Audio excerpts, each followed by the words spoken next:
টি-20 বিশ্বকাপের নিজেদের লক্ষ্য নিয়ে যা বললেন সাকিব আল হাসান। কয়েকদিন আগে টি-20 বিশ্বকাপে টাইগারদের নিয়ে বেশি আশা না রাখার পরামর্শ দিয়েছিলেন অধিনায়ক নাজমুল হোসেন শান্ত।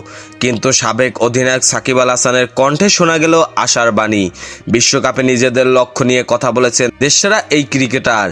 দর্শকদের ভালোবাসারও প্রতিদান দিতে চান তিনি। যুক্তরাষ্ট্রের একটি অনুষ্ঠানে বাংলাদেশের টি-20 বিশ্বকাপ জেতা নিয়ে সাকিব বলেন, বিশ্বকাপ পাওয়ার মতো অবস্থায় আছি কিনা এটা বলাটা একটু মুশকিল, তবে টি-20তে যে কেউ যে কাউকে হারাতে পারে।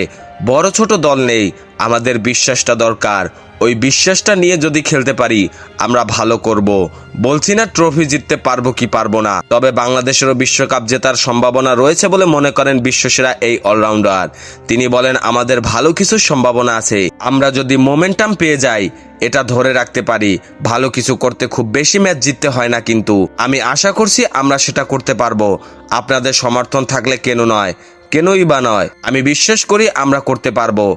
আসন্ন টি-20 বিশ্বকাপের ডি গ্রুপে বাংলাদেশের সঙ্গে দক্ষিণ আফ্রিকা, শ্রীলঙ্কা, নেপাল ও নেদারল্যান্ডস। কঠিন গ্রুপে পড়লেও যুক্তরাষ্ট্র এবং ওয়েস্ট ইন্ডিজে হওয়ায় কন্ডিশন থেকে সহায়তা পাওয়ার কথা জানান সাবেক এই টাইগার অধিনায়ক। তিনি বলেন, যদিও আমরা কঠিন গ্রুপে, কিন্তু টি-20তে আসলে দলগুলোর পার্থক্য খুব কম হয়। যে কোনো দিন যে কোনো দল যে কাউকে হারিয়ে দিতে পারে। অবশ্যই কঠিন প্রতিযোগিতা হবে, তবে আমার মনে হয় কন্ডিশন যেমন হবে সেটা আমাদের সহায়তা করবে। ওয়েস্ট ইন্ডিজ আমাদের খেলার সঙ্গে বেশ মানানসই। একই ধরনের পিচ বাংলাদেশের মতো আমরা পেতে পারি, বিশেষ করে ডালাসে। আমি জানি না নিউ ইয়র্কের পিচ কেমন হবে। তিনি আরও বলেন, আশা করছি প্রচুর সমর্থন পাবো।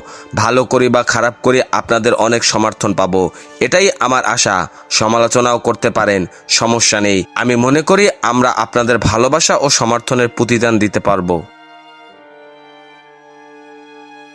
খেলাধুলার সকল আপডেট পেতে আমাদের ইউটিউব চ্যানেলটি সাবস্ক্রাইব এবং ফেসবুক পেজটি ফলো দিয়ে লাইক, কমেন্ট, শেয়ার করে আমাদের সাথে যুক্ত থাকুন। ধন্যবাদ।